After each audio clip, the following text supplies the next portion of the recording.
Thanks everybody for coming, and thanks for the kind introduction. The overall theme of the conference is optimizing economic value, and as Greg hinted at earlier and the speaker said this morning, there is a view that the patent has no value if it is not infringed. I am going to whisk you away all the way to Europe and talk about declarations of non-infringement, which is actually after the patent is granted.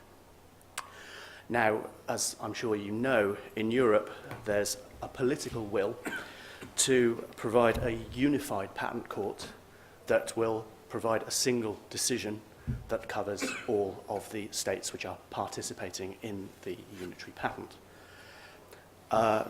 This talk, this has been covered in all other talks in the conference, so I'm not going to talk too much about that. What I'm going to talk about is how various national courts in Europe seem to be moving towards a kind of unification, and in particular viewing themselves as able to, in certain circumstances, give a decision that covers other designated states. And as you will see, this is not always good news for the patentee who wants to perhaps exert his patent right and get some reward. So, as I said, very brief introduction to the European Unitary Patent and the Unified Patent Court. So, it appears that it probably will come into force over the next few years. Perhaps, it's not guaranteed. And the European Unitary Patent seeks to set up a single patent right which automatically takes effect in all European Union countries. But as you'll see from the map, not all of the countries of the European Union are participating.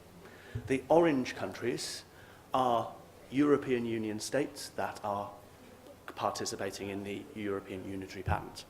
The purple countries are in the European Union, but they're not participating. That's Italy, Spain, Poland and Croatia. And it's worth noting the countries that are in dark grey on there, Norway, Iceland, Switzerland and others, Turkey for example, they are covered by the European Patent Convention and can be covered by a European patent, but because they are not part of the European Union, they will not be part of the European Unitary Patent. So, in theory, although it's called the European Unitary Patent, it doesn't seem that it will ever be able to cover the same provide the same coverage as the EPO. What is perhaps more important for this talk is the proposed new Unified Patent Court. Completely new court, and it will be an alternative to the national courts. As I'm sure you know, at the moment we have a system where we have national courts in the UK, Germany, France, etc. Now, the Unitary Patent Court, the Unified Patent Court, will have jurisdiction over unitary patents automatically.